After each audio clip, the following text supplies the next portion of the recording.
त्यांनी पण या ठिकाणी यायचं आहे. जर साधू सर आले असेल तर त्यांनी त्या विचार मंचावर यायचं आहे. स्मृती तर तुमच्या मिळते स्फूर्ती, स्मृती तर तुमच्या मिळते स्फूर्ती, गाते कसना तुमचीच कीर्ती, गाते कसना तुमचीच कीर्ती, भाव फुलेगी तुम्हा सरपण, भाव फुलेगी तुम्हा सरपण, स्फूर्तीच तुमच्या शतशः वंदन, स्फूर्तीच तुमच्या शतशः वंदन. त्याचं बापू माचेवार यांचं कर्तृत्व हे इतकं महान होतं. दोन्ही डोळ्यांना दृष्टी नव्हती, पण दृष्टीला ताकद देण्याचं, दृष्टी निर्माण करण्याची ताकद त्यांच्यामध्ये होती. अशा माचेवार सरांच्या प्रतिमेचं या ठिकाणी पूजन होत आहे.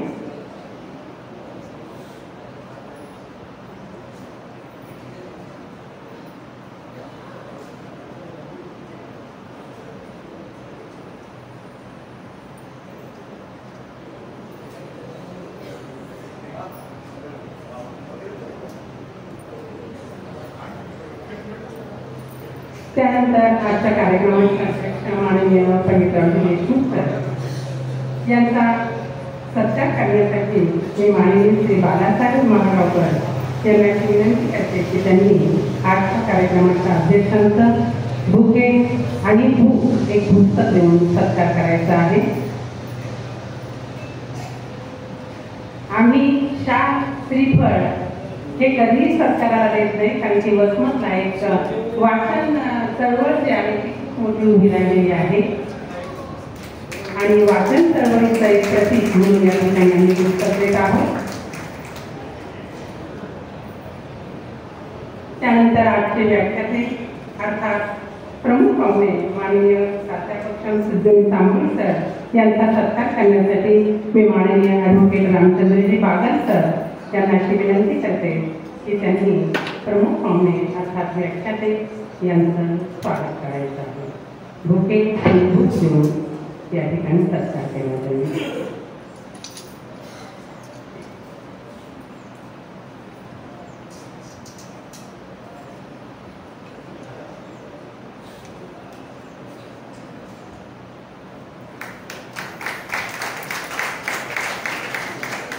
त्यानंतर आवर्जून उपस्थित झालेले माननीय advocate N D Patil sir, अध्यक्ष शिवाजी मराठा लॉ कॉलेज पुणे हे या ठिकाणी उपस्थित झालेले आहेत. त्यांनी या ठिकाणी विचार मंचावर मी पाठारण करते, उपस्थित राहायला सांगते. तर त्यांचा सत्कार जो आहे तो सुभाष सावजी लांबोतू हे भूक आणि भुके देऊन त्यांचा सत्कार करते.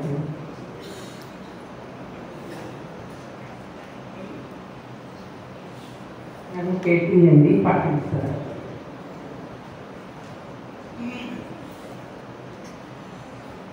आपल्या काळ्या कविते पडून काळ्यांच्या बदलात त्या ठिकाणी स्वागत सुरू आहे.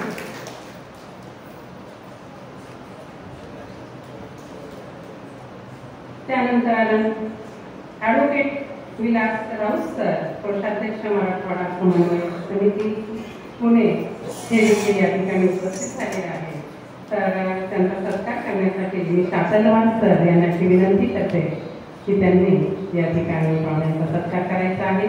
राऊत सरांबद्दल सांगायचं झालं तर हे परभणीचे आहेत, सध्या पुण्याला राहतात, पण 17 सप्टेंबर मराठवाडा मुक्ती दिन हा पुण्यामध्ये साजरा करतात आणि विशेष म्हणजे पुण्याला या मराठवाडा मुक्ती दिनानिमित्त भरपूर गर्दी ते खेचून आणतात आणि तिथं मराठवाडा मुक्ती दिन साजरा करतात.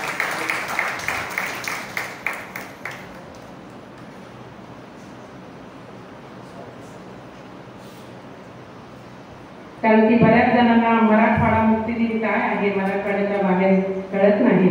असंच एकदा आम्ही फिरोदा या गावी गेलो होतो, त्यावेळेस मधुकरराव चौधरी होते.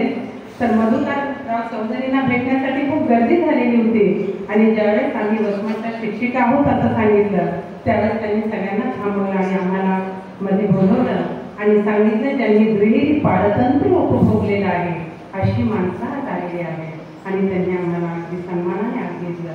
तर आम्ही दुहेरी पारतंत्र्याची माणसं आणि विशेष म्हणजे तिथं पुण्याला मराठवाडा मुक्ती दिन साजरा केला जातो ही आमच्यासाठी खरंच अभिमानाची गोष्ट आहे.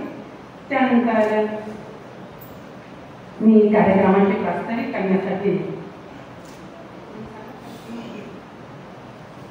तर इथं पाहुण्यांचा सत्कार सोहळा झालेला आहे. आपल्या सर्वांचं शब्दसुमनाने आम्ही स्वागत करत आहोत.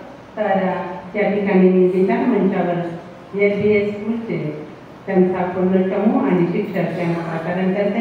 ही शब्दसुमनांनी सर्व पाहुण्यांचं आलेल्या अतिथींचं आपण स्वागत करायचं आहे.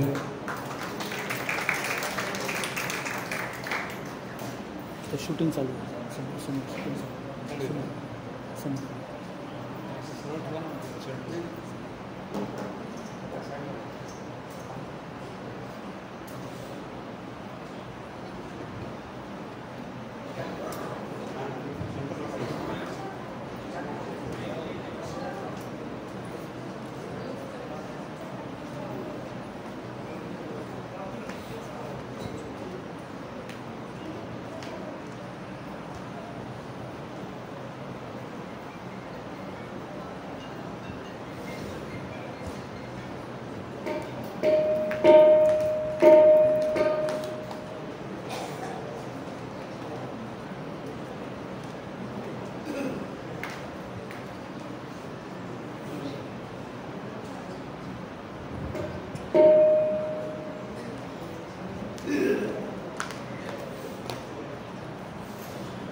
शेल्टरला Jesus.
खूप छान आता या प्रार्थनेची खरी गरज झालेली आहे.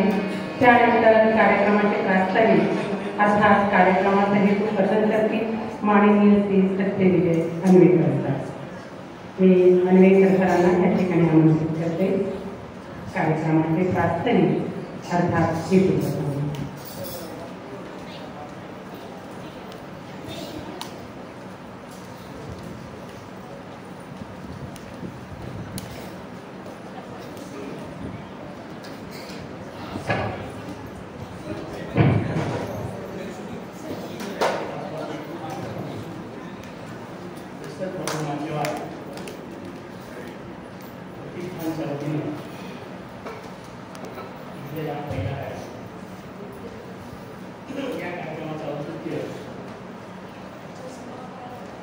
बापूच्या विचारांची मला जी अपेक्षित होती ती विचारसरणीची विस्तृत व्यापक स्वरूप बापूच्या विचारांची स्वरूप शरीर तेव्हा हा विचार होता. विद्यार्थी होतो मी आल्यावर बापूच्या एकूण चळवळी हालचाली आंदोलन ही पाहून बरी प्रेरणा झाली आणि बापू जवळ बोललो. बापूला म्हणालो, बापू तुमच्याकडे मला सांगत होतो तेव्हा बापूने काय उत्तर आत्मक्षवाढीसाठी थोडापरी चालू असताना बापूने मात्र दिलेलं उत्तर बापू म्हणाले, वसमत तालुक्यात सर्व पक्ष सर्व विचार यांचे त्यावेळेस मी जनसंघाचा ते म्हणाले तुम्ही इथं पाहिजे सगळ्या विचाराची कमी आहे ती पिलरवर नको होईल आणि तू आमच्यासाठी होण्यापेक्षा तूही चळवळीचा ठेव तू तुझ्या दृष्टीने चळवळी सुरू कर आपलं ध्येयपासून शहरापुरतं मर्यादित करतो. आणि तेव्हापासून मी माझं सर्व कार्य ते वसमतच्या वेशीच्या आतच केलं. कुठलंही आंदोलन केलं तर अधिकाऱ्यांना किंवा त्या प्रश्नाला वाचा फोडण्यासाठी कलेक्टर ऑफिसकडे गेलो नाही. ते कलेक्टरांना असं सुचवलं की या गावाचे सगळे प्रश्न जे आम्ही मांडतो त्याचं उत्तर देण्यासाठी तुम्ही इथं आले पाहिजे. परंतु त्या काळाची पद्धत होती अधिकाऱ्यांची. त्या काळात त्यांनी माझं इथं ऐकलं नाहीच. उलट मी ज्या गावाचा स्वतंत्र होतो त्या गावाच्या सगळ्या योजना थांबवल्या टाकायच्या म्हणून मिळवाव्या लागल्या आता आणि त्या पूर्णही केल्या. सांगायचा अर्थ असा की सर्व पक्षाचे लोक सुद्धा या गावात आहेत, सर्व विचार या गावात आहेत. त्या दृष्टीने एक जिवंत राजकीय आणि सामाजिक नेतृत्व या गावाला सुरुवातीपासून मिळतात. पंडितराव साहेबांचा आदर्श माणूस हा आमचा नेहमीच आदर्श आहे सर्वच पक्षाच्या. सरांनी या शिक्षण क्षेत्रात जसं काम केलं तसं सार्वजनिक क्षेत्रात त्यांनी खूप काम केलं. राजकीय पक्षाचे सामाजिक पक्षाचे नसले तरी त्यांनी सगळ्यांसाठी काम केलं. आम्हाला त्यांचं एक आकर्षण होतं. तसंच बापूंचं अशासाठी याचं आकर्षण होतं की आत्ता संचालिकेने सांगितल्याप्रमाणे पुढे डोळ्याचा आम्ही जर त्याग करून बापूने समर्पण करून बापूने जे समाजकार्य इथे घडवण्याचा प्रयत्न केला तो सर्व क्षेत्रात. बापू केवळ शिक्षण क्षेत्राबद्दल मान्य नाही, बापूंनी त्या भिंतरांचा प्रश्न हाती घेतला. बापूंनी गोरगरिबांना मदत करण्यासाठी प्रयत्न केले. बापूंनी भिंतर समाजातल्या गरिबाच्या गरीब माणसासाठी प्रयत्न केले. हे आमच्यासाठी महत्त्वाचं. कारण बाकीचे काम करण्याला सगळे मोकळे होतो, परंतु ज्या समाजात आपण जन्मात आलो त्या भिंतर समाजाचंही काही धुंद झालं पाहिजे. विभागाने 4 दिवस भिंतर समाजासाठी महाराष्ट्रात अनेक ठिकाणी शेड तयार झाले. त्याप्रमाणे वस्तूंतही 4 शेड तयार. पंडित सगळी त्यासाठी प्रयत्न केले आणि भिंतरांना एक स्वतःचं मानाचं स्थान या गावात मिळू शकलं. हे काम केवळ बापूच्या सातत्याच्या पाठबळामुळे झालं हे मला अभिमान सांगावं. एवढ्यासाठी त्या बापूची आठवण हा समाजाला कळाला की नाही. बापू गेले, बापूंनी काय केलं, बापू कोण होते हा विचार काळानुसार मागं पडतो की काय अशी भीती वाटायला लागली. मी सातत्यानं संजय माचगावकडे हा विषय जाऊन घडला तर एखादं प्रतिष्ठान असं बापूच्या नावाने सुरू करा की आजच्या पिढीला कळलं पाहिजे की बापू कोण होते, सामाजिक कार्याचा कसा असावा. ह्याची भान या गावातल्या नवीन तरुणांना सुद्धा घडली पाहिजे आणि ते आदर्श त्यांनी त्यांचा घेतला पाहिजे. अंधा असू नाही, गरीब असू नाही, परिस्थिती आपल्या युद्ध असू नाही, त्यांनी समाजासाठी जे काम केलं अशा लोकांची चरित्र आजच्या नवीन पिढी समोर गेली पाहिजे. त्याशिवाय आदर्श म्हणजे काय हे त्यांना कळणार नाही. आज आमचा संवाद टीव्हीशी आणि मोबाईलशी झालेला आहे. जसं आता काही सांगितलं की वाचन संस्कृती आमच्या इथे चालू आहे. आता श्रवण संस्कृतीची गरज आहे असं मला. तर कोणी ऐकलं पाहिजे, कोणी सांगितलं पाहिजे मोकळेपणाने.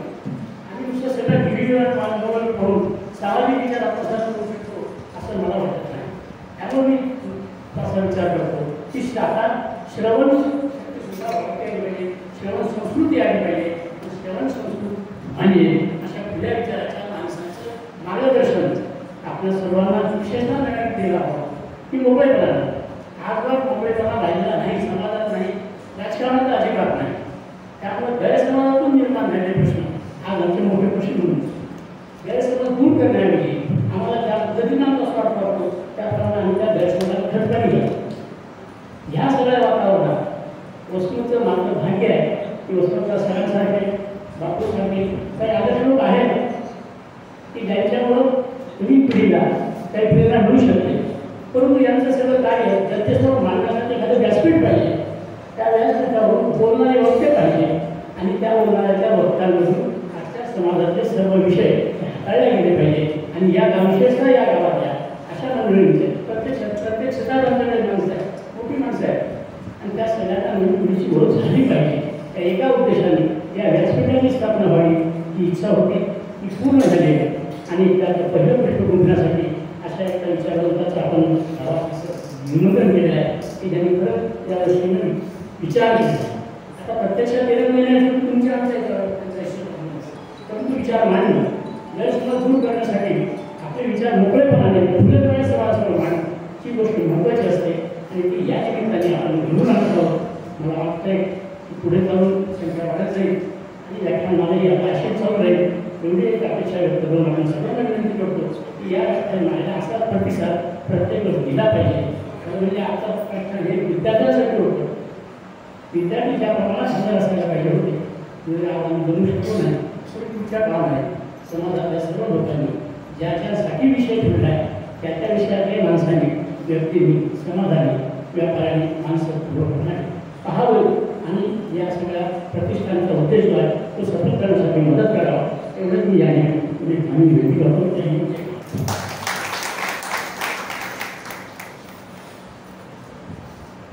धन्यवाद. बापूंच्या विचारांची वाढी ही नेहमी विवेकाच्या वाटेवर चालत राहते आणि म्हणून जनसामान्यांच्या मनात त्यांच्याबद्दल अगदी श्रद्धेचं आढळ स्थान आहे. ही विचारांची वाढी जी आहे ती आजकाल कुणाला माहीत नाही आणि म्हणून व्याख्यानमाला ही जी आपण सुरू केलेली आहे तर आंबेडकर आपण ही व्याख्यानमाला सतत तेवढ ठेवणार आहोत आणि त्यामुळे त्यांच्या विचारांचे झंकार असं आहे हा सतत वाजत राहणार आहे. त्यानंतर ज्यांनी आज एक छानसं गाणं लिहिले स्कूलच्या मुलांनी विद्यार्थ्यांनी खूप छान या ठिकाणी गाणं म्हणलेलं आहे. त्या विद्यार्थ्यांना या ठिकाणी पाचारण करते. तसेच त्यांना शिकवणारे त्यांचे गुरु यांनाही व्यासपीठावर आमंत्रित करते. त्यांचा सत्कार या ठिकाणी केला जाईल. तर आजच्या कार्यक्रमाचे अध्यक्ष आणि तसेच प्रमुख पाहुण्यांतर्फे यांचा सत्कार केला. तर एनडीएमसी स्कूल स्कूलचे विद्यार्थी आणि त्यांचे गुरु सर्वांनी टाळ्यांच्या गजरामध्ये त्यांचे कौतुक करायचं आहे.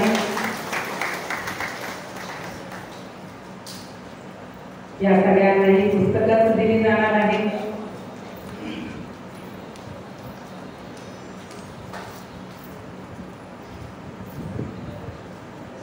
आणि विशेष म्हणजे ही जी पुस्तकं आहेत ही तांबोळी सरांकडनं विद्यार्थ्यांचा गौरव केला जात आहे.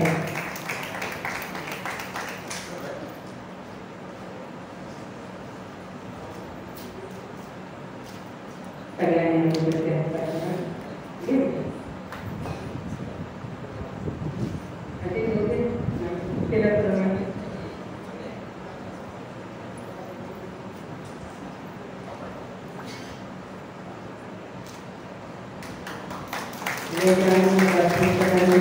गरज आहे. प्राध्यापक शमसुद्दीन तांबोळी सर यांचा अध्यक्ष परिचय करून देत आहे. श्री संजय चिंचुरकर सर. मी चिंचुरकर सरांना विनंती करते की त्यांनी प्रमुख पाहुण्यांचा परिचय करून देण्यात आला.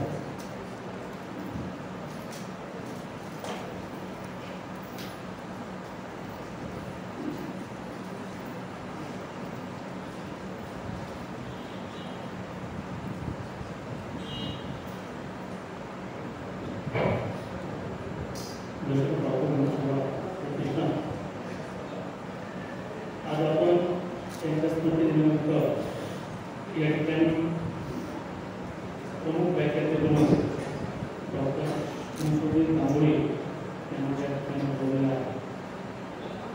आज मी खरोखर याबद्दल आनंदी आहे की मला यांचा या ठिकाणी परिचय करून देण्याचा भाग्य झाला.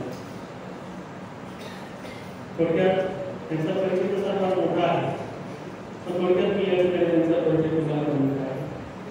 त्यांचं नाव आहे डॉक्टर शमसुद्दीन तांबोळी. त्यांचं शिक्षण झालेलं आहे PhD.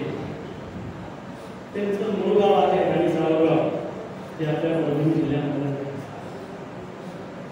त्यांनी सावित्रीबाई फुले विद्यापीठातून शिक्षणशास्त्र या विभागात PhD प्राप्त केली.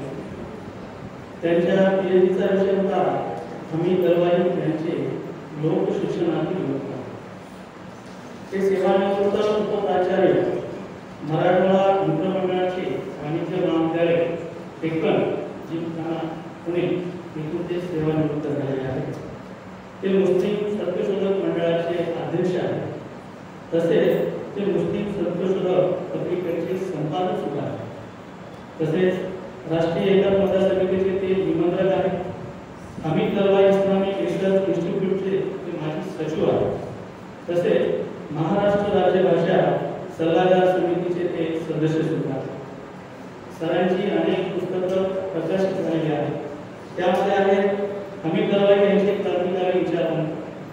दुसरं पुस्तक आहे प्रभावशाली शिक्षण तज्ञ, आझाद कलाम, शहाबानो के शबाना बानो, हे त्यांचे पुस्तक आहे. तसेच मुस्लिम समाज प्रबोधन व विकास. त्यानंतर दुसरं पुस्तक आहे मुस्लिम समाज व्यक्ती विचार व साहित्य. सातवं त्यांचं पुस्तक आहे समान नागरिक कायदा अपेक्षा व वास्तव. आठवं पुस्तक त्यांचं आहे महाराष्ट्राचा शैक्षणिक विकास, नवे दालन नव्या संधी. आणि नवं पुस्तक आहे तिमिर. ते बहुजनाचे शिक्षण वास्तव अपेक्षा याचे सहसंपादक आहेत.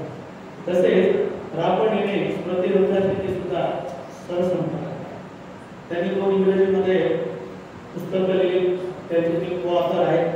त्यामध्ये आहे what is Indian museum, Indian Muslims, आणि दुसरं पुस्तक त्यांचं आहे सेक्युलरिझम अंडर सीज. अशी त्यांची इंग्रजी भाषेची दोन पुस्तकं सुद्धा आहेत. त्यांनी त्यांचे जे आपण नेहमी वर्तमानपत्रातून वाचलेले आहे, विविध साप्ताहिके मासिके यांच्या माध्यमातून त्यांनी आपले विचार मांडलेले आहेत. त्यांचा सर्वात जर आपल्याला पाहायचा असेल तर त्यांचा सर्वात दूरदर्शनच्या विविध प्रादेशिक व राष्ट्रीय वाहिन्यावर सामाजिक आणि प्रबोधनपर विषयावर मुलाखती त्यांनी दिलेल्या आहेत.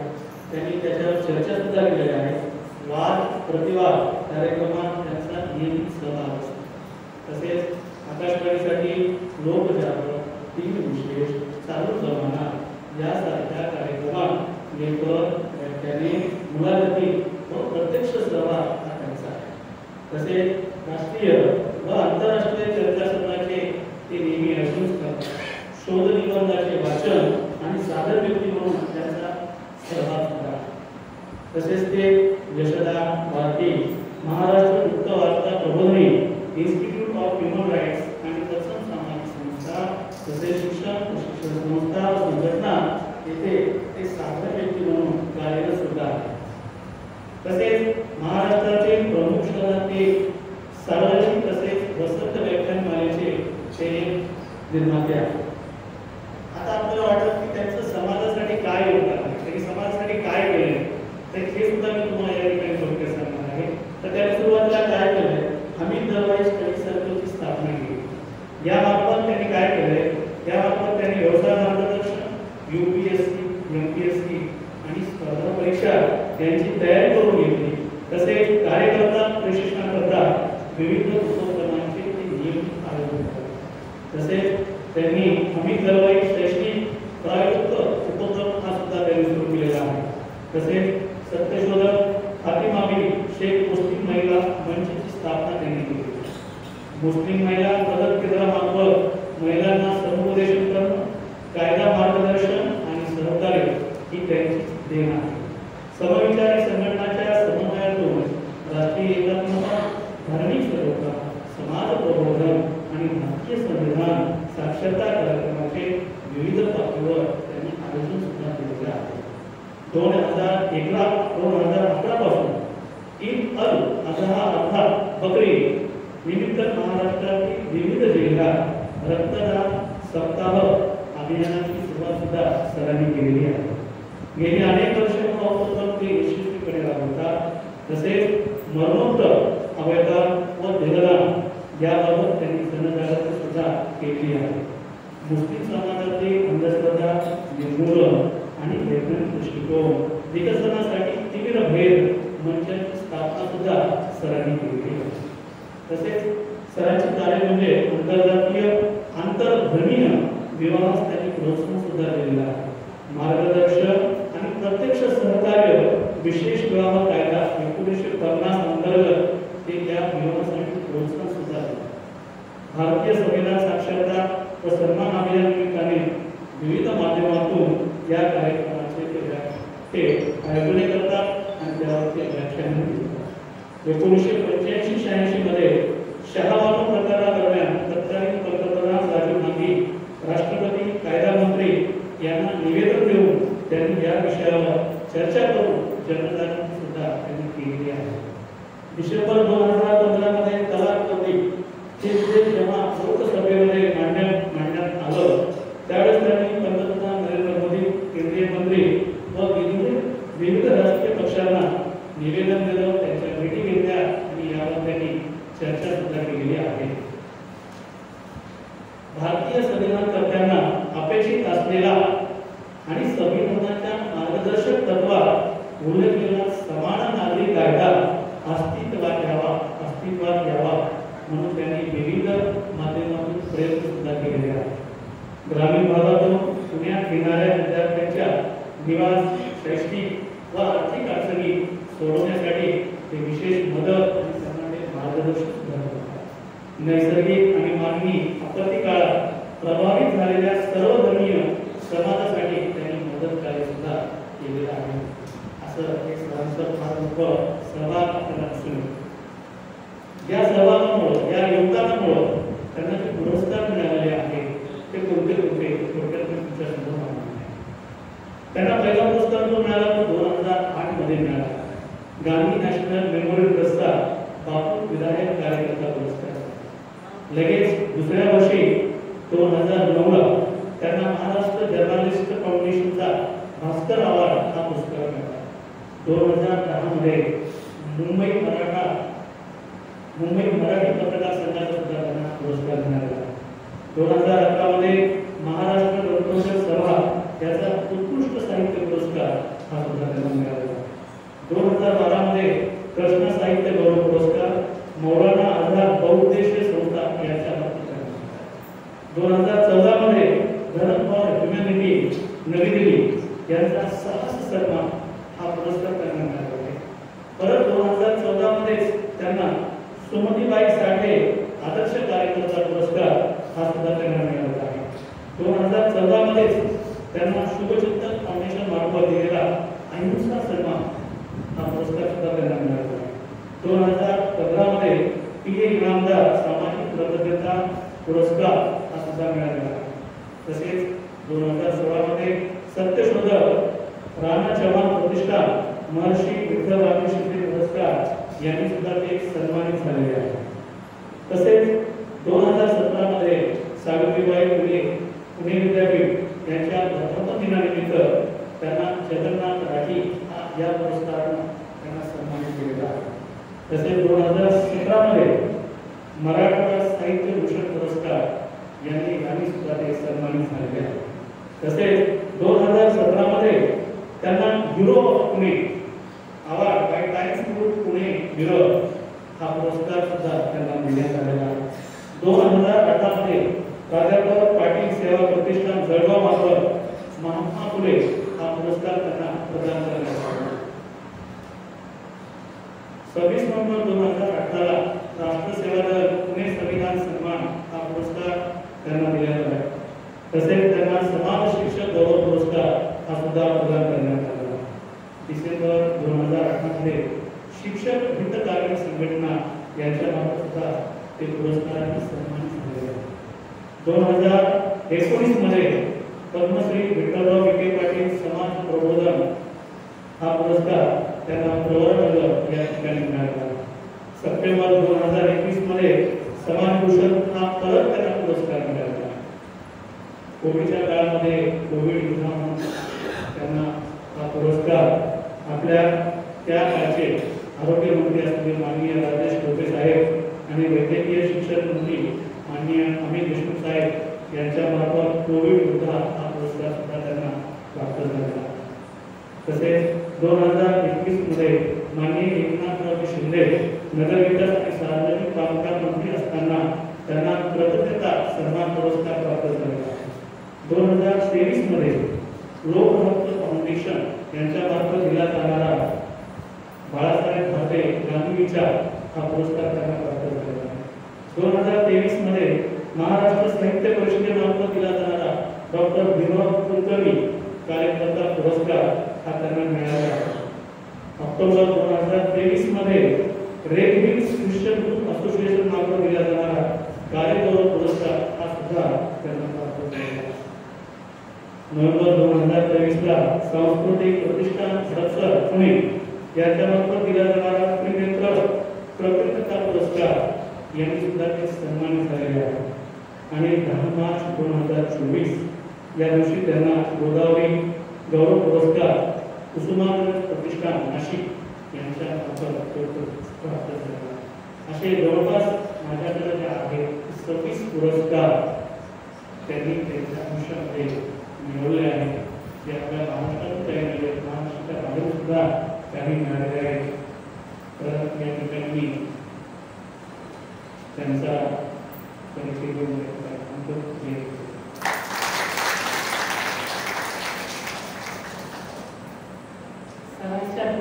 पुरस्काराची यादी आम्ही पुस्तक ऐकत होतो, सर वाचत होते. खरं तर कर्तृत्व, दातृत्व आणि नेतृत्व याचा नेहमी संगमच्या ठिकाणी होतो. तिथंच अशा पुरस्काराची मान्यता तयार होते. आणि विशेष म्हणजे त्या पुरस्कारांना देखील राष्ट्रव्यक्तींची गरज असते. त्यामुळे ते पुरस्कार देण्यात आले असं मी या ठिकाणी म्हणते. त्यानंतर आजची सामाजिक स्थिती जर पाहिली तर पक्षांचे नेम आता चुकू लागले, श्रावणातील वृक्ष आता सुटू लागले, दुर्जनांना दोष कसा द्यावा, सर्जनी आता किमान निघू लागले. आणि अशी समाज रचना तयार व्हायला लागली की आमचा युवक जो आहे हा सध्या घाबरलेल्या अवस्थेत आहे. कसं वागावं, कसं पुढे जावं. त्यामुळं आजचा विषय ठेवलेला आहे युवकांची सामाजिक जबाबदारी, गरज आणि आव्हान. तर मी आमचे मुख्य व्याख्याते माननीय शमसुद्दीन तांबुल सरांना या ठिकाणी विनंती करते की त्यांनी आम्हाला मार्गदर्शन करावं.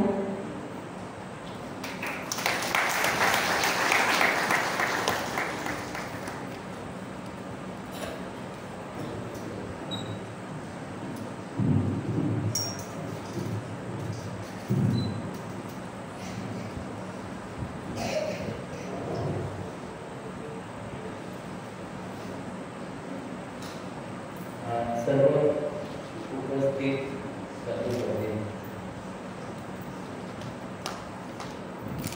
आजच्या आपल्या या महत्त्वाच्या कार्यक्रमाचे सन्माननीय अध्यक्ष माझे आमदार, आपल्या संस्थेचे अध्यक्ष सन्माननीय कधीराव देशमुख साहेब, उपस्थितांमध्ये अनेक मित्र आहेत, माझे विद्यार्थी काळातले क्लासमेट आहेत, माझे कुटुंबीय आहेत. मी आपणा सर्वांना विनम्र अभिवादन करतो. आज माझ्या समवेत पुण्याहून माझेही मित्र आणि ॲडव्होकेट राजकुमार माचेवाल यांचे मित्र advocate N G. Patil, advocate Vilas राऊतजी आलेले आहेत. आज अनेक पत्रकार पंकज आहेत, अनेक सर्वांच्या भेटीगाठी झाल्या, अनौपचारिक चर्चा झाली. हा कार्यक्रम ठरला तेव्हा आमचे मित्र महबूब पठाण यांनी संजय कुमारची ओळख करून दिली आणि संवाद करत असताना एक आयोजकाकडे असणारी जी दृष्टी लागते, एक आदर लागतो, आयोजकांना स्वतःला त्याच्याशी रॅपोर्ट करणं असेल, इतक्या तत्परतेने तन्मयतेने हे सगळं सांभाळणारे आमचे संजय कुमार माचेवाल. आणि आज इथे आल्यानंतर माझ्या दृष्टीने बाप ज्याला म्हणता येईल, बापूंना त्यांच्या आयुष्यामध्ये, त्यांच्या सामाजिक कार्यात आणि कुटुंबामध्ये प्रत्येक ठिकाणी सोबत राहणार. त्यामुळे बा यासाठी म्हणते की बा आणि बापू जसं म्हणतो, महात्मा गांधींच्या सोबत कस्तुरबा जशा होत्या तशा आपल्या दशरथ माचेवाल बापूंच्या समवेत आई होत्या. माचेवाल कुटुंबीय हे सगळं म्हणजे आज माझ्या दृष्टीने अत्यंत महत्वाचा असा क्षण आहे. सर्वप्रथम मी बापूंच्या 40व्या स्मृती दिनाच्या निमित्ताने त्यांना अभिवादन करतो आणि आज त्यांच्या स्मृती दिनाच्या निमित्ताने माझं व्याख्यान ठेवतो, त्याबद्दल धन्यवाद देतो. आणि ही व्याख्यान मला तुम्ही सातत्याने आयोजित करणार आहात याबद्दलही आनंद व्यक्त करतो. माझ्यासाठी आजचा हा दिवस खरोखरच अविस्मरणीय असा करणार आहे. त्याची अनेक कारणं आहेत. कारण म्हणजे वसमत नव्हे, त्याला वसमत हे आपण म्हणतो.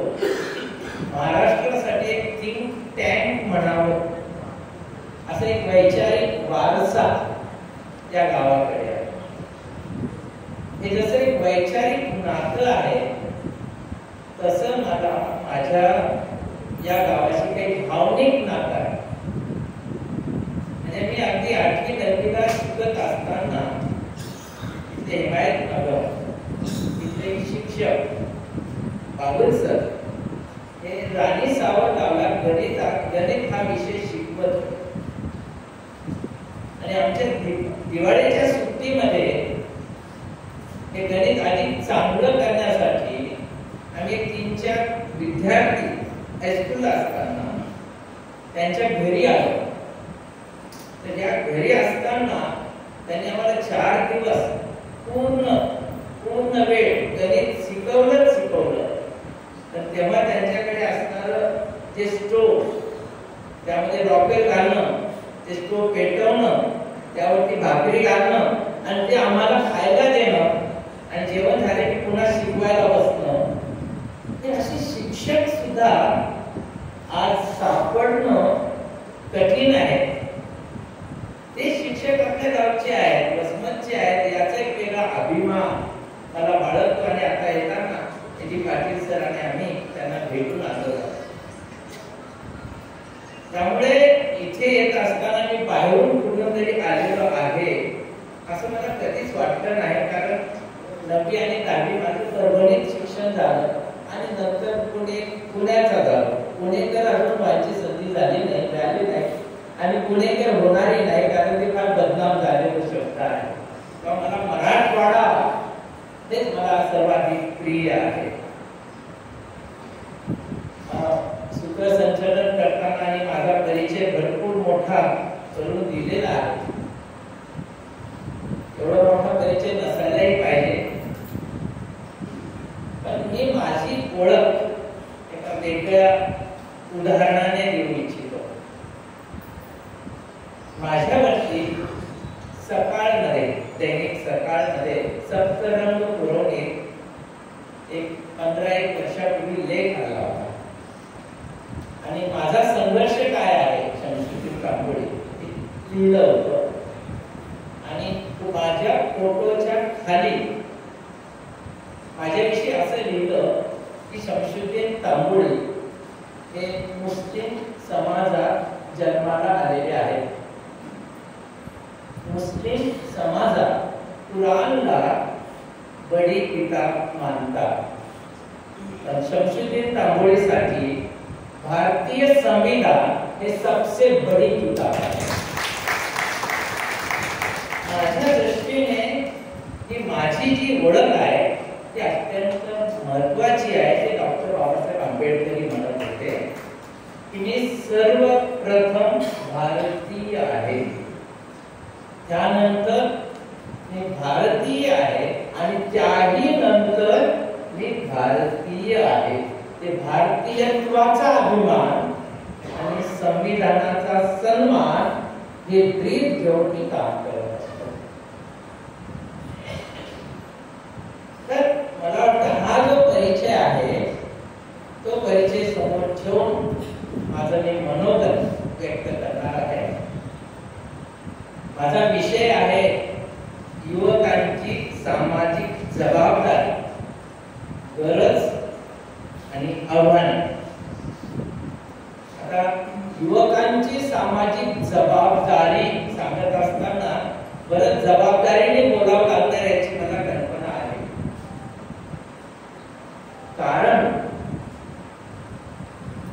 आजच्या काळामध्ये मला वाटतं माचीराव कुटुंबियांनी आणि प्रतिष्ठानने हा विषय जाणीवपूर्वक घेतलेला आहे. त्याचं कारण बापूंना युवकांच्या वरती जास्त विश्वास होता आणि आता या नंतरचं जे काही आहे ते युवकांनी सांभाळायचं आहे. ते आपले आधार आहेत, आशास्थान आहे आणि अशा युवकांच्या जबाबदाऱ्या काय असतात असाव्या, आज विशेषतः त्याची काय गरज आहे आणि आव्हान काय आहे याविषयी एक थोडा वेळ किंवा अर्धा-पाऊण तास आपल्याशी संवाद करावा असा हेतू ठेवून मला हा विषय दिला. आज एक विशेष म्हणजे आज 14 सप्टेंबर बापूंचं स्मृती दिन आहे. तसंच देशामध्ये हिंदी भाषा दिवस म्हणून सुद्धा आपण साजरा करतो. हिंदी दिन, हिंदी भाषा. तर थोडंसं हिंदीमध्ये मी जरा सुरुवात करतो.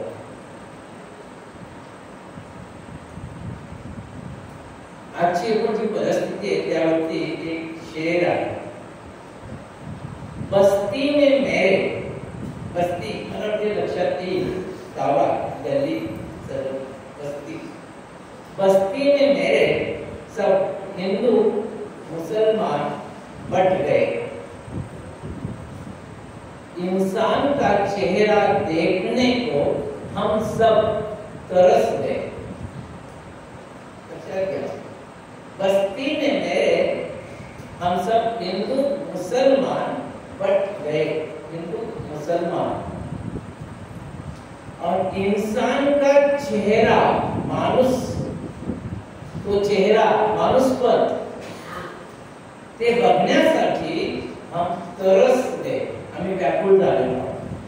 हा जो मानवी चेहरा आहे त्या लाल बहादूर शास्त्री विद्या शाळेच्या विद्यार्थी आणि विद्यार्थिनींनी तो त्यांच्या प्रार्थना गीतामध्ये व्यक्त केलेला मानवता.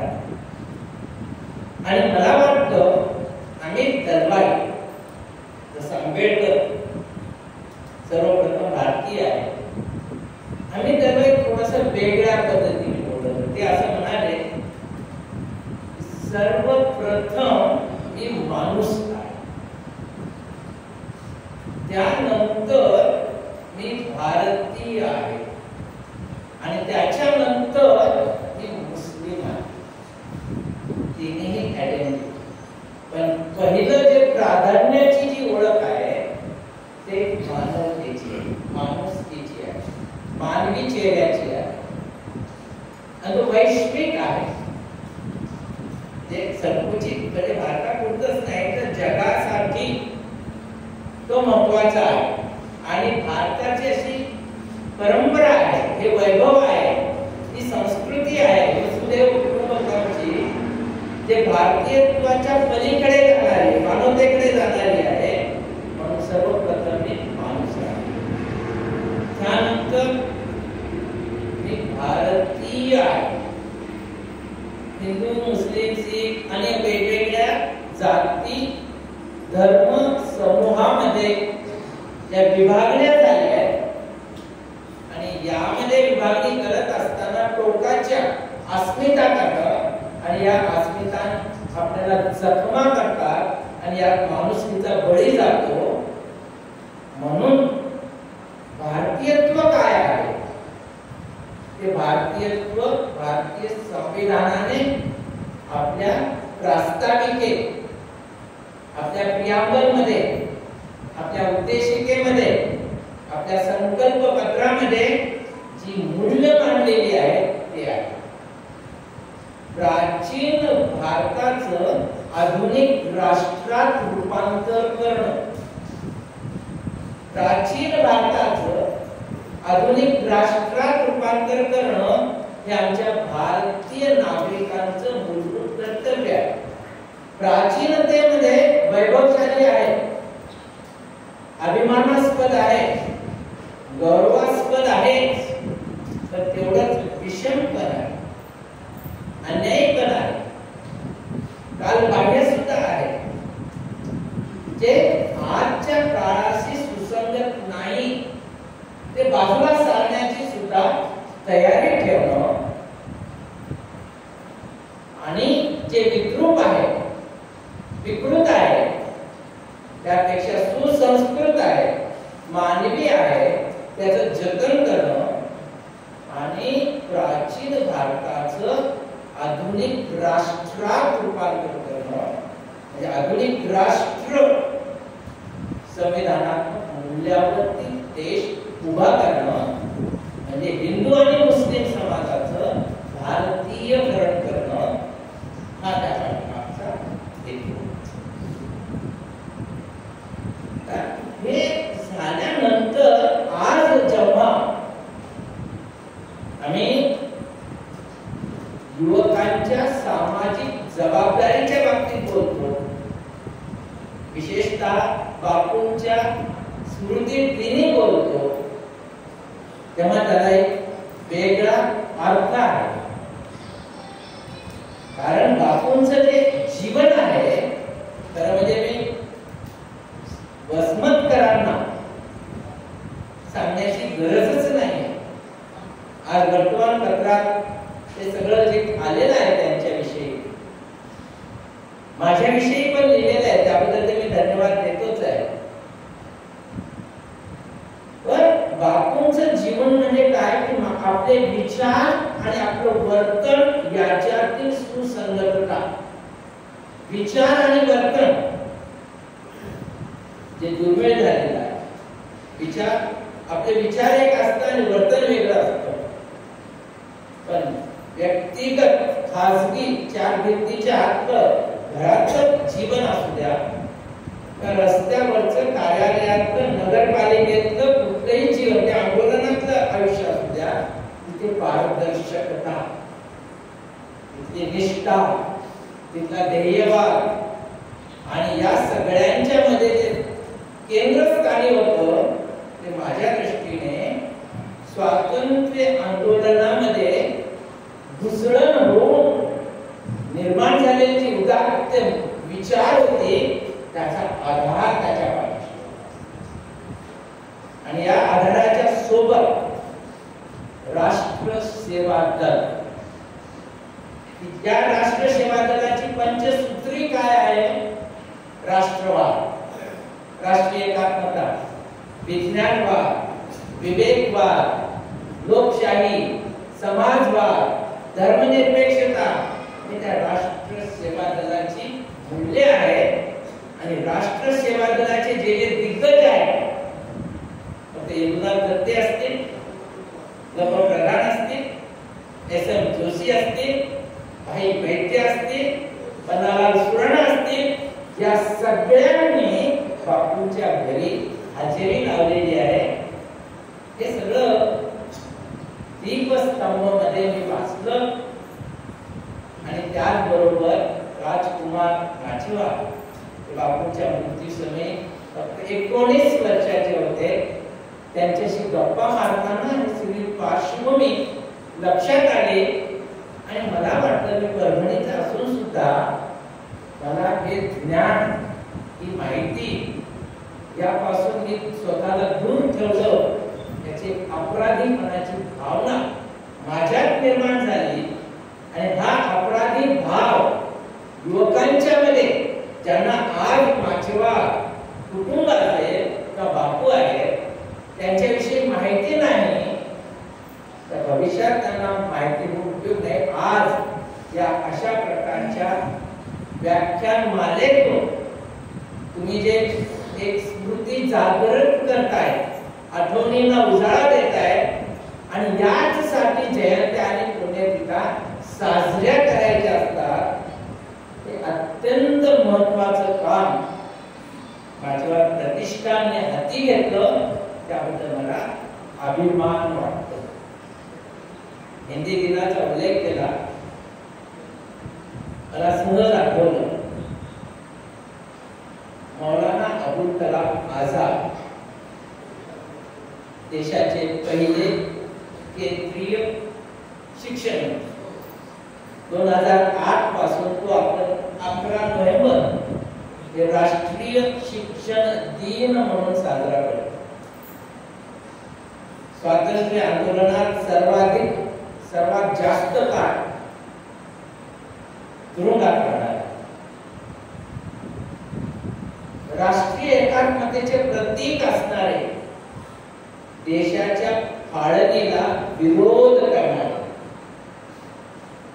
आणि स्वधर्मातील लोकांकडून बहिष्कृत केल्या गेलेले, त्यांना काफर म्हटलं. उर्दू मध्ये अशी एकही शिवी बाकी ठेवलेली नव्हती की जी मौलाना अबुल कलाम आझादांना दिलेली नव्हती. त्यांचं एकूण जे प्रभुत्व होतं, शिक्षण मंत्री म्हणून जे काम त्यांनी केलेलं आहे त्याचं स्मरण व्हावं म्हणून 2008 मध्ये राष्ट्रीय शिक्षण दिन हा 11 नोव्हेंबर आपण साजरा. अलीकडे ते फार होत नाही याची मला कल्पना आहे, पण आज त्यांच्या एका कवितेची आठवण होते. ते असं म्हणायचे, आज मला जाणीवपूर्वक आठवण होते, कारण बापूंचं जे आयुष्य होतं ते सर्व समावेशक होते. त्यांच्याकडे कामाला असणारे, सोबत असणारे कितीतरी मुस्लिम नावं या पुस्तकामध्ये आढळून आलेली आहेत. कितीतरी नावं. मौलाना अबुल कलाम आझाद असं म्हणतात, इंसान अंधा होने से बात बिगड़ती नहीं. इंसान अंधा होने से बात बिगड़ती नहीं. बात तो तब बिगड़ती है जब अंधे इंसान को दिल ना हो. माणसं आंधळी असल्याने, निरक्षर असल्याने, अडाणी असल्याने फारसं प्रॉब्लेम येत नाही. पण या अडाणी माणसाला जर सुहृदयता नसेल, करुणा नसेल, आपभाव नसेल, माया नसेल, आपुलकी नसेल, प्रेम नसेल, जिव्हाळा नसेल, माणुसकी नसेल, तो पाप होत बिघडेल. आणि हा जिव्हाळा, हा धार्मिक सलोखा, ही राष्ट्रीय एकात्मता आज त्या कितीला चाललेली आहे आपण याचे साक्षीदार आहोत, त्यावरती मी भाष्य करण्याची गरज नाही. आपली राष्ट्रीय एकात्मता म्हणजे काय हे यदुनाथ दत्ते राष्ट्रीय सेवा दलाचे अध्यक्ष, राष्ट्रीय अध्यक्ष, साधनाचे पहिले संपादक. राष्ट्रीय एकात्मता म्हणजे काय ते काय म्हणतात, जेव्हा हिंदूंच्या पायात काटा मोठा असेल तर मुसलमानांच्या डोळ्यामध्ये अश्रू येणं म्हणजे राष्ट्रीय, किंवा वाईस वर्सा. मुसलमानांच्या पायामध्ये काटा मोडला तर हिंदूंच्या डोळ्यामध्ये अश्रू येणं. आणि ही जी सहज संवेदना आहे, याच्या जाणीवा आहे, या जाणीवा एकोपा निर्माण करणाऱ्या ते निर्माण करणं, ते भावनिक एकता होणं हे राष्ट्रीय एकात्मतेचं अधिष्ठान आहे. पण राष्ट्रीय एकात्मता म्हणजे एकरूपता नाही. आम्ही दरवाजा पुढे जाऊन पुढे म्हणतात धर्मनिरपेक्ष एकात्म समाज ही कल्पना. पण धर्मनिरपेक्ष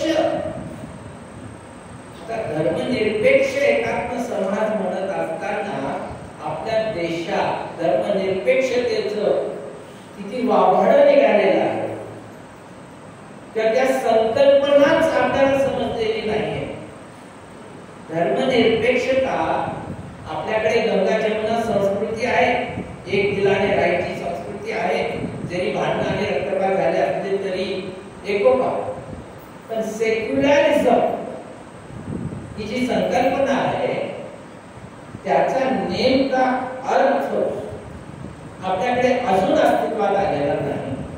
आपण त्याला धर्मनिरपेक्षता म्हणतो, धर्मातीतता म्हणतो, धर्मापलीकडे धर्म तटस्थता म्हणतो, तटस्थ राहणं, निधर्मीपणाही म्हणतो. काही लोक सर्व धर्म समभाव म्हणतात. आणि या सगळ्या शब्दांच्या मध्ये सेक्युलर या शब्दाचा अर्थच नाही. सेक्युलर याच्या कितीतरी पलीकडे आहे. कारण सेक्युलर हा शब्द फक्त धर्मासाठी नाहीये. सेक्युलर हा शब्द जवळ म्हणजे आपल्याकडे एक पर्यायी शब्द जडवाद किंवा ऐहिकता, वर्ल्डली अफेअर्स, याला आपण ऐहिकता म्हणता येऊ शकतो. पण त्याही पलीकडे सेक्युलरिझम ही सायंटिफिक कॉन्सेप्ट आहे. पारलौकिकता आणि ऐहिकता, सेक्युलरिझमचा पारलौकिकतेशी संबंध नाहीये. ऐहिक जीवन, मानवी जीवन याच्याशी संबंध आहे. आणि हे जे सेक्युलरिझम आहे त्यामध्ये धर्म हा एक भाग आहे, जात सुद्धा त्यामध्ये येऊ शकते.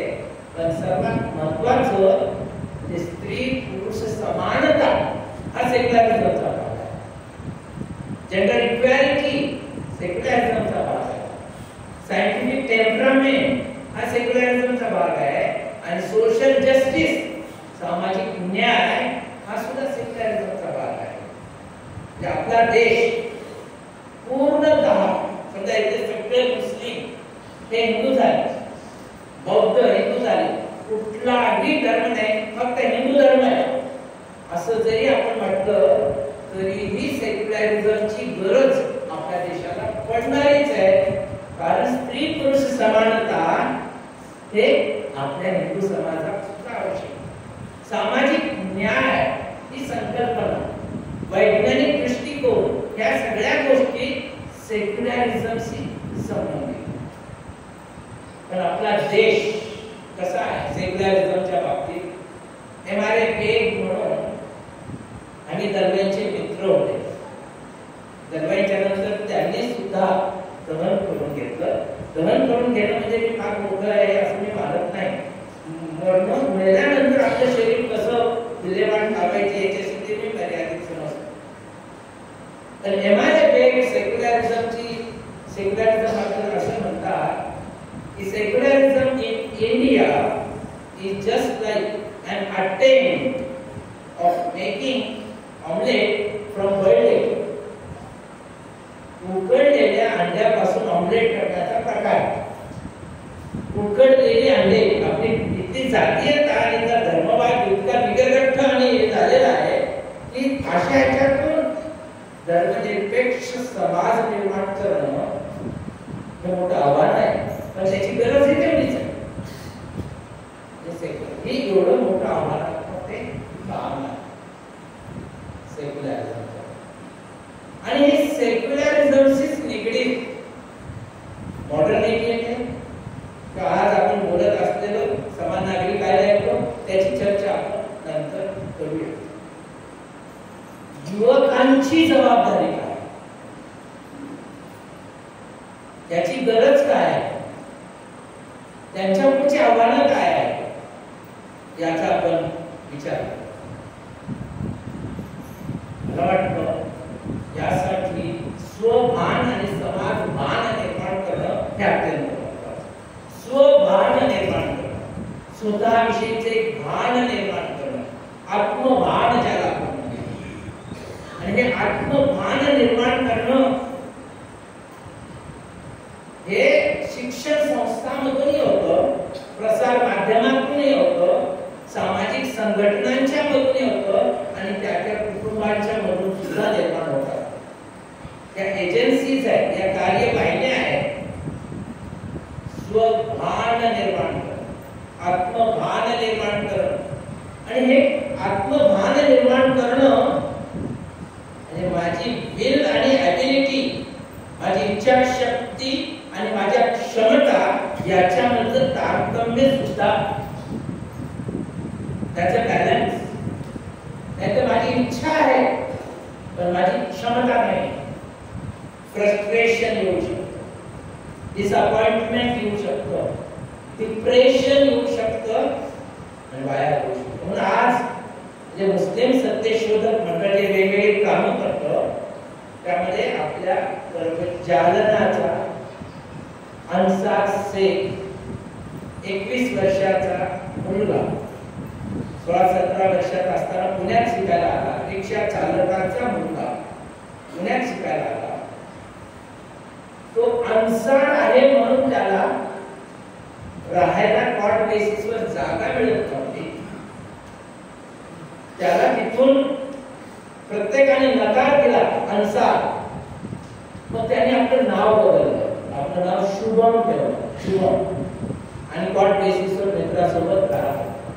पण घर मालकाला जेव्हा लक्षात आलं की हा शुभम नाही, हा अन्सार आहे, तर त्याला काढून आपण दिलं. मग त्याला आमच्या मराठवाडा मित्रमंडळाच्या वसतिगृहात आम्ही ठेवलं. उपाशी राहायचं, म्हणजे वडील पैसे पाठवले तरच त्याला जेवायला मिळायचं. पण पहिल्या प्रयत्नात प्रिलिम झाला, UPSC पहिल्याच प्रयत्नात मेन झाला. इंटरव्ह्यूला जायचंय, मुलाखतीला जायचे पैसे नाही. म्हणजे भाऊसाहेब जाधव मराठवाडा मित्रमंडळाचे कार्याध्यक्ष, त्यांनी ते पैसे त्याला दिले. आणि हा मुलगा वयाच्या 21व्या वर्षी भारतातला सर्वात तरुण IAS अधिकारी झाला. तर हा जो भाग आहे, मी हे जे म्हणत होतो, हे जे सांगत होतो, त्याच्या पाठीमागे 2-3 गोष्टी होत्या. याच्याकडे विल आहे, ॲबिलिटी आहे, परिश्रम करतोय, परिस्थिती प्रतिकूल आहे, त्याच्याशी संघर्ष करतोय, तरी फोकस होतोय, लक्ष देतोय. आणि यशस्वी होण्यासाठी ना जेवढं लक्ष द्यायचं असतं त्यापेक्षा कितीतरी वेळा अनेक गोष्टींवर दुर्लक्षही करायचं असतं.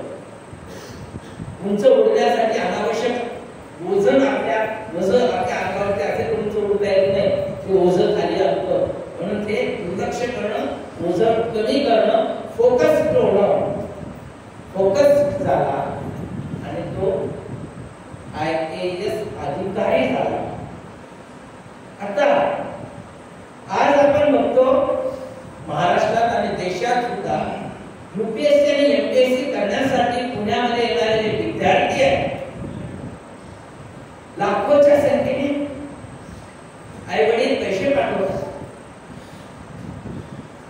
अन्सार झाला IAS, आपलाही मुलगा होऊ शकतो असं त्यांना वाटायला लागलं. पण ती ऊर्जा, ती उर्मी, ते कष्ट, ते सगळं बिल आणि ॲबिलिटी. आणि या सगळ्या मुलांमध्ये प्रत्येकाला यश मिळत नाही. आम्हाला नैराश्य येतं. अनेक वेळा अशी मुलं पर्यायी बी प्लॅन नसतो त्यांच्याकडे. हे नाही झालं तर पुढे मी काय करतात याची स्पष्टता नसते, वैफल्यग्रस्त होतात. आणि अशा मुलांच्या मध्ये आत्महत्या करणाऱ्यांचं प्रमाण सुद्धा खूप वाढलेलं आहे. हे आमची आव्हानं आहेत. काल परवाची बातमी आहे, आपण महात्मा गांधींना मानणारे आहोत. श्रम प्रतिष्ठा आपल्यासाठी महत्वाची आहे. कोणी कुठल्याही कामात नाही. पण एक उदाहरण देतो. सफाई कामगारांच्या पदांसाठी 40,000 पदवीधर ग्रॅज्युएट मुलांनी अर्ज केलेले आहेत. त्यातले 6,000 विद्यार्थी पोस्ट ग्रॅज्युएट झालेले आहेत. काम काय होतं? सफाई कामगार. माझं सफाई कामगाराच्या पदाला विरोध नाहीये, पण तुम्ही त्यासाठी ग्रॅज्युएट झालात का? त्यासाठी पोस्ट ग्रॅज्युएट झालात का? मग हे जी बेकारी आहे, मला हायलाइट तिकडे करायचं. मला सफाई कामगारास करण्यासाठी उलट मी तर म्हणेन की अशा कामासाठी तरुण पुढे येत असतील तर आनंद मानायला पाहिजे. पण इथला माझा भावार्थ तुम्ही समजून घ्या. शिकलेली इतकी मुलं जी आहेत, पोस्ट ग्रॅज्युएट झालेली आहेत, इतकी बेकारी. हे आव्हान, पर्यायी साधनं कितीतरी आहे आत्मविकासाची, स्वतः शोधून काढण्याची.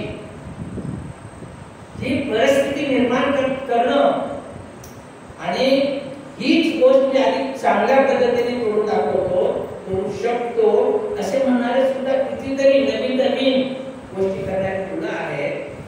मला वाटतं हा एक भयावह प्रश्न आहे. आणि दुसरा प्रश्न की ज्याच्यासाठी बापूंनी काम केलं, स्थानिक पातळीवरती जिथे जिथे भ्रष्टपणा दिसेल, भ्रष्टाचार दिसेल, निर्भीडपणाने त्यांनी दाखवून दिलेला. मला वाटतं ज्यांना डोळे आहेत त्यांनाही दिसत नाही, पण अशी दृष्टी देण्याचं काम दुर्दैवाने व्यवसाय करत असताना शारीरिक याच्यातून निर्माण झालं. तो आजार डोळे गेले. खरं म्हणजे ही समस्या जी आहे, आमची प्रेरणा असोसिएशन फॉर द ब्लाइंड, त्यांना आम्ही सातत्याने मदत करतो.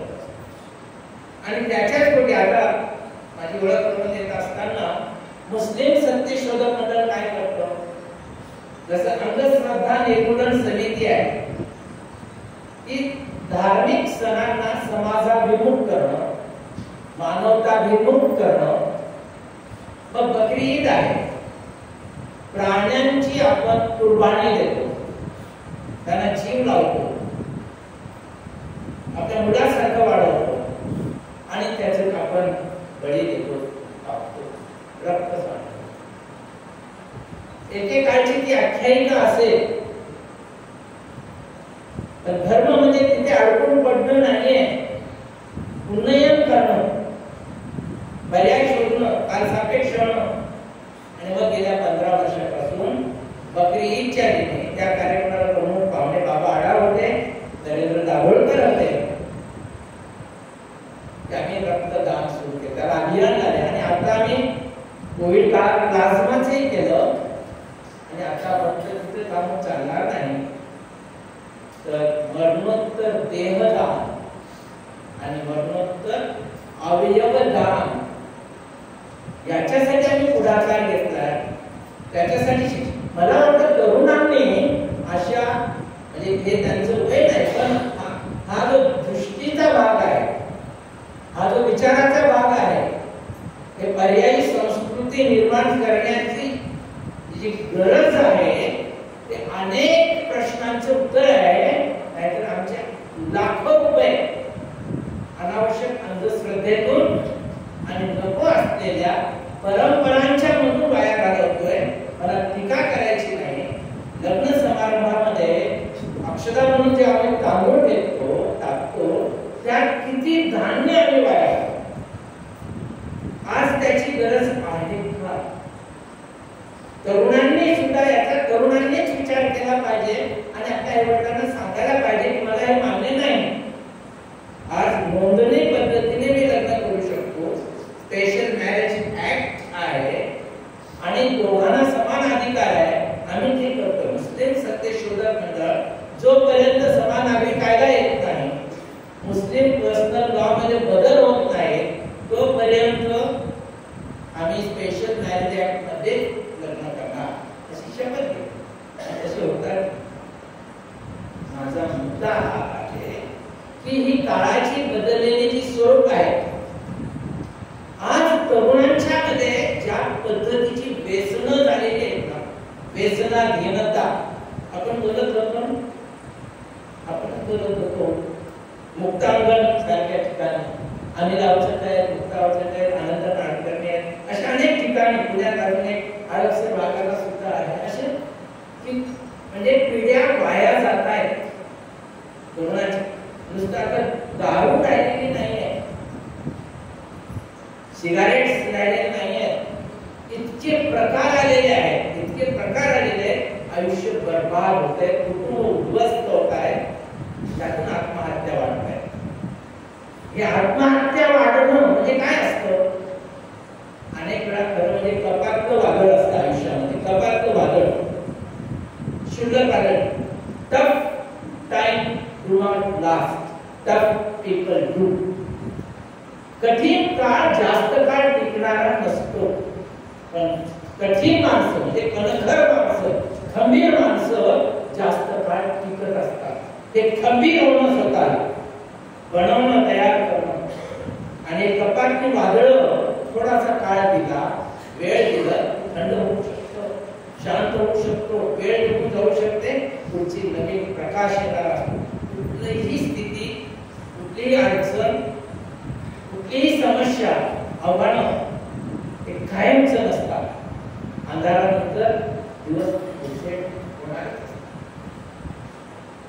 आत्महत्या, आणि आत्महत्या म्हणजे काय असतं? Suicide is temporary solution. This is a permanent solution for temporary problem. Suicide काय आहे? सुसाइड काय आहे? हे परमनंट सोल्युशन आहे. कायमचे उत्तर काढले. कशासाठी? तात्पुरत्या प्रश्नावर. तात्पुरत्या प्रश्नावर कायमचा उपाय. हेल्दी हार्टी हॅबिट्स डेव्हलप करता येणं, हेल्दी निको, चांगल्या, हार्टी म्हणजे अंधकरणापासून असलेल्या. डॉक्टरने सांगितलं म्हणून चालायचं, व्यायाम करणं.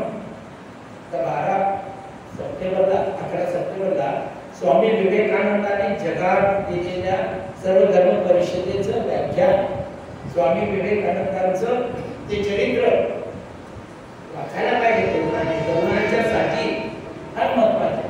आणि हेल्दी हार्टी हॅबिट्स फक्त शारीरिक नाही, मानसिक पातळीवरच्या सुद्धा या डेव्हलप करता आल्या पाहिजे, विकसित करता आलं पाहिजे. आणि याच्यातच एक भाग म्हणून तरुणांनी आस्क कल्चर डेव्हलप केलं पाहिजे. आस्क कल्चर, आस्क ASK, प्रश्न विचारणं, एवढंच नाही. Ask A stands for attitude. आमचा ॲटिट्यूड, आमची मानसिकता, आमचा दृष्टिकोन, प्रत्येक गोष्टीत मी निगेटिव्ह बघायला लागतोय. थोडं सकारात्मकतेने विचार करणं, काही लोकांशी चर्चा करणं. आजच्या परिस्थितीमध्ये बघा, अफवा आल्यानं बिनधास्तपणे आपण त्याच्यावर विश्वास ठेवतो. चेक व्हेरिफिकेशनचा जो भाग आहे, तपासणं, म्हणजे आजच्या आपल्या काळामध्ये सर्वाधिक गोंधळ कशामुळे वाढत असेल? Rumours, fabricated post, fabricated videos. आपल्याला विवेक आहे, आपल्याला बुद्धी आहे, आपल्याला नॉलेज आहे, आपल्याकडे स्किल्स आहेत, त्याचा वापर करून वस्तुस्थिती काय आहे हे तपासलं पाहिजे. हे ॲटिट्यूड फॉरवर्ड केली आणि पोस्ट आणि फॉरवर्ड केली, तपासता आलं पाहिजे. हे ऍक्टिव्हिटी नुसतं काळं बघायचं नाही, त्यातलं पांढरं बघता आलं पाहिजे. S stands for skills, कौशल्य, क्षमता, ही विविधता आहे ते अवगत करणं हे तरुणांच्या कडे गरजेचे आहे. आणि K stands for knowledge, नुसतं नॉलेज हे नाही उपयोगाचं, अप्लिकेशन ऑफ नॉलेज. जोपर्यंत ज्ञान अप्लाय करत नाही तोपर्यंत त्या ज्ञानाचा उपयोगच नाही. पण हे अजूनही आपल्या शिक्षण पद्धतीत आलेलं दिसत नाही. हे आस्क कल्चर. म्हणून मला बापूंच्या या पुस्तकामध्ये जाणवलेलं त्यांच्या व्यक्तिमत्वाचा दुसरा भाग जो दाखवला ना, त्यांच्याकडे असणारे अफेक्शन, माया, समाजाच्या प्रति माया, कारण सांगणं आणि स्वस्थ राहणं हे यांच्या व्यक्तिमत्वात नव्हतं. ऍक्सेप्टन्स, स्वीकार केले, परिस्थितीचा स्वीकार करणं. आणि जेव्हा परिस्थितीचा स्वीकार करतो तेव्हा त्याच्यावरती मात करण्याची, त्यासाठीची बुद्धिमत्ता, त्याचे पर्याय हे शोधतो, तपासतो, मिळवतो. आणि त्यानंतरचा जो भाग आहे ऍप्रिसिएशन करणं, कौतुक करणं, शाबासकी देणं, अरे वा म्हणणं, पाठीवर थाप मारणं. आपल्या आजूबाजूला असं असतं. आपल्याकडे हे पण कमी झालेलं आहे. वर्तमानपत्रामध्ये बघा, चांगल्यापेक्षा वाईट बातम्या जास्त येतात. म्हणजे बऱ्याच ठिकाणी वर्तमानपत्राने याचं म्हणतोय की लोक प्रबोधन करणं, लोक शिक्षण करणं याच्यापेक्षा जाहिराती आणि पेड न्यूज ज्या पद्धतीने वापरण्यात, हा ध्येयवादी हे सगळे आहेतच आहे. पण हा जो भाग आहे ऍप्रिसिएशन, चांगुलपणा, त्याचं कौतुक करणं, ही स्ट्रेंथ आहे, ही फार मोठी ताकद आहे. उभारी देणारी, शक्ती देणारी, ऊर्जा देणारी. ते बापूने अनेक ठिकाणी अनेकांच्या बाबतीत केलेलं आहे. अद्भुत लोकांच्या पुढे कोणी प्रश्न घेऊन आला तर ह्या प्रश्नाचं उत्तर माझ्याकडे नाही असं कधी सांगितलेलं नाही. त्यांनी धडपड केली, त्यांनी विचार केला, त्यांनी विश्वास दिला आणि उत्तर शोधलेला.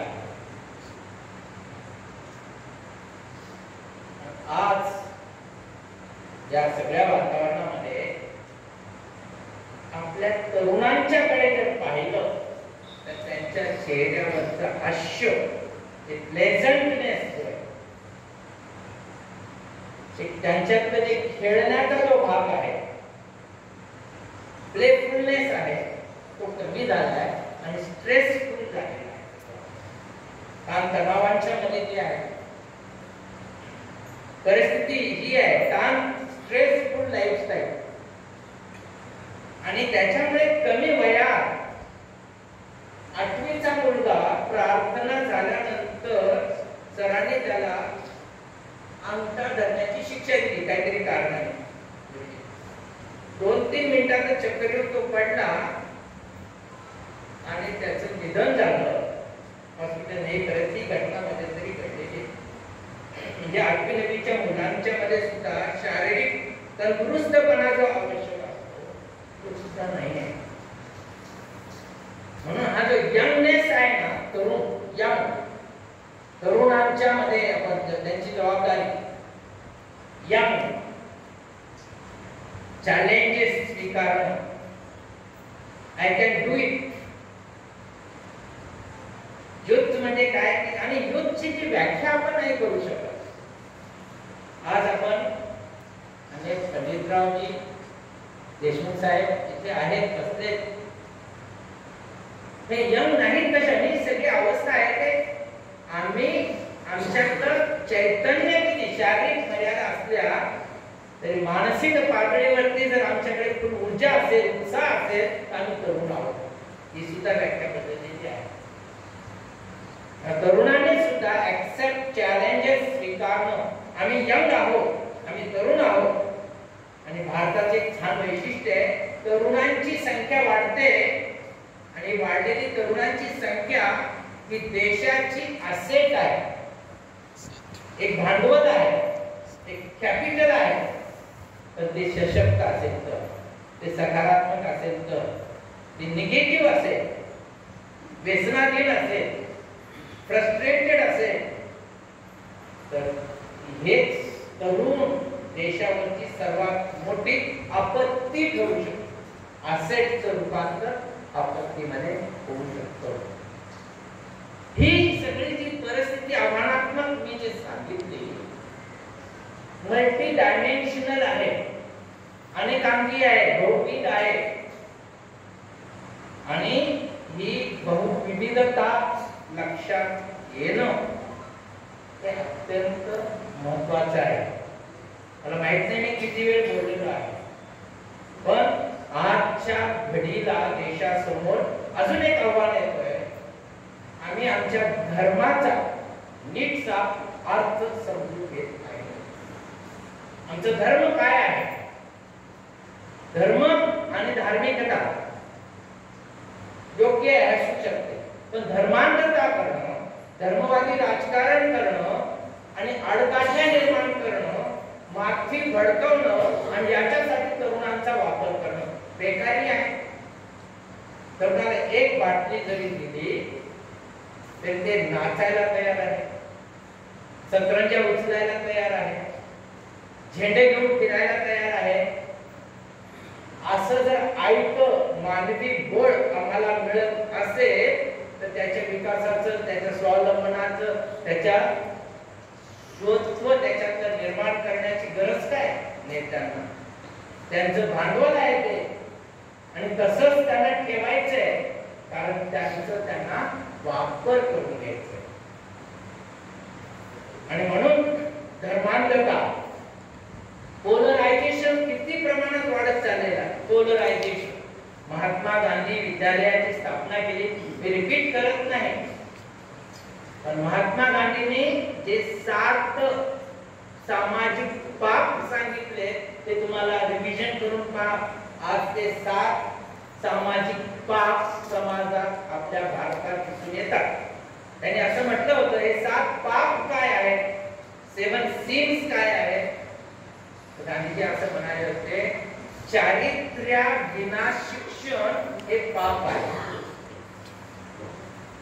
एज्युकेशन विदाउट कॅरेक्टर करायचं असेल तर आपल्यामध्ये कुठले कुठले गुण आले पाहिजे का?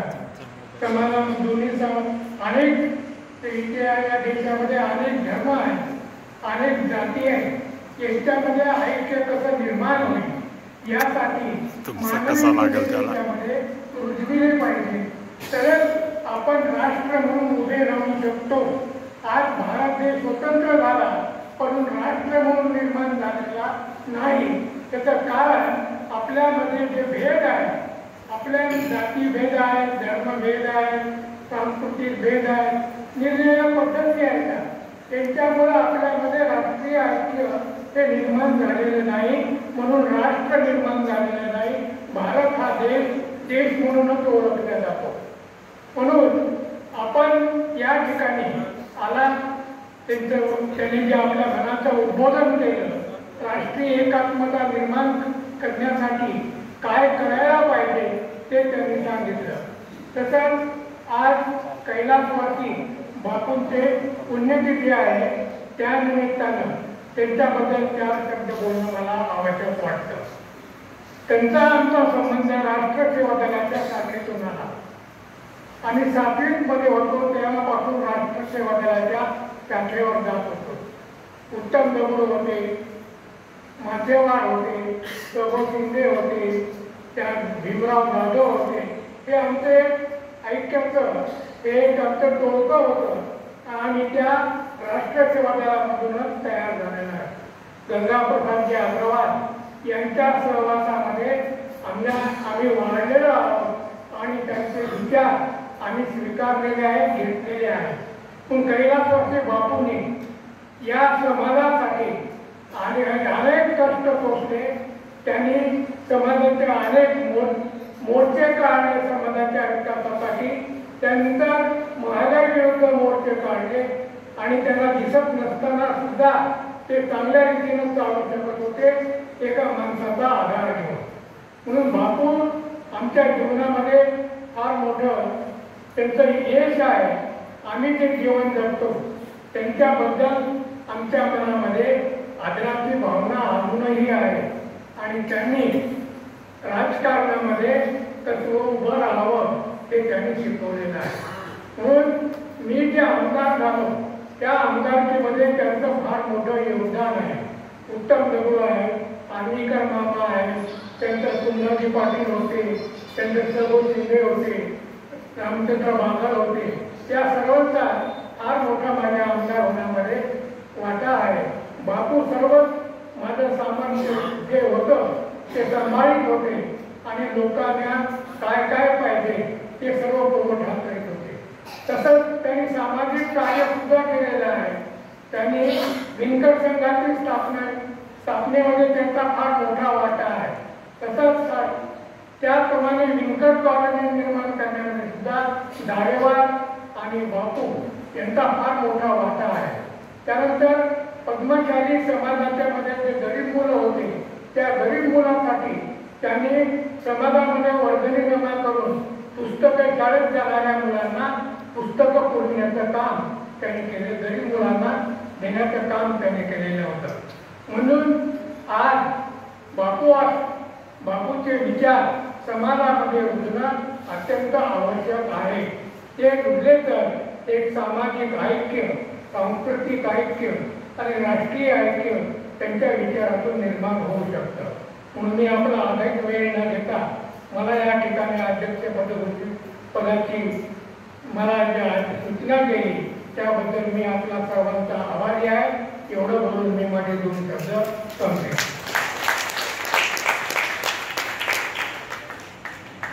यानंतर श्री शिवाजी अलिंगे सरांना मी विनंती करते की त्यांनी आभार प्रदर्शन करा.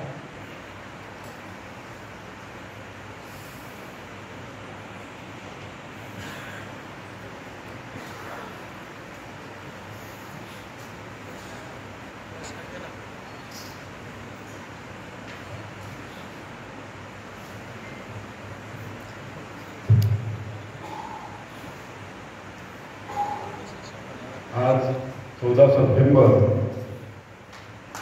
आदरणीय दशरथ बापू माचीवार यांचा स्मृती दिन या दिनानिमित्त या व्याख्यानमालेचं पहिलं पुष्प या ठिकाणी दशरथ बापू माचीवार प्रतिष्ठानाच्या वतीने वाहण्यात आलं.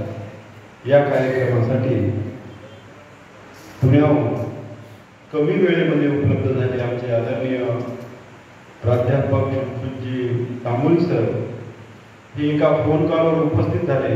वेळातला वेळ काढून आले आणि अत्यंत मोलाचं असं मार्गदर्शन आम्हा सर्वांना केलं. मी त्यांचं बापू माचीवार प्रतिष्ठान आणि वसमत नगरीतील सर्व नागरिकाच्या वतीनं त्यांचं खूप आभार व्यक्त करतो. या कार्यक्रमासाठी सर्व स्तरातील व्यापारी वृंद, विचारवंत हे देखील या ठिकाणी उपस्थित झाले. मी त्यांचे आभार व्यक्त करतो. आणि या कार्यक्रमासाठी आमच्या प्रतिष्ठानचे अध्यक्ष माजी आमदार आदरणीय पंडितराव देशमुख सर यांनी उपस्थिती लावली व यासह सर्व प्रतिष्ठानातील आजी माजी मान्यवर या सर्व मान्यवरांचं, महिला प्रतिनिधीचं, युवक वर्गाचं मी खूप खूप आभार व्यक्त करतो आणि अध्यक्षाच्या वतीनं हा कार्यक्रम संपला असं जाहीर करतो. तसंच या ठिकाणी छोटेखानी आम्हाला LBS शाळेचं जे गीत गायन स्पर्धेत गीत गायनासाठी जे पथक भेटलं त्यांचे आभार व्यक्त करतो. आणि इथे जे व्यंकटेश्वरा मंगल कार्यालयातर्फे आम्हाला बसण्याची उत्तम व्यवस्था, साऊंड व्यवस्था उपलब्ध करून दिली त्यांचे आभार व्यक्त करतो. या कार्यक्रमासाठी ज्ञात अज्ञात ज्यांनी सहकार्य केलं त्या सर्वांचा आभार व्यक्त करून अध्यक्षाच्या वतीनं हा कार्यक्रम या ठिकाणी संपला असं जाहीर करतो. धन्यवाद.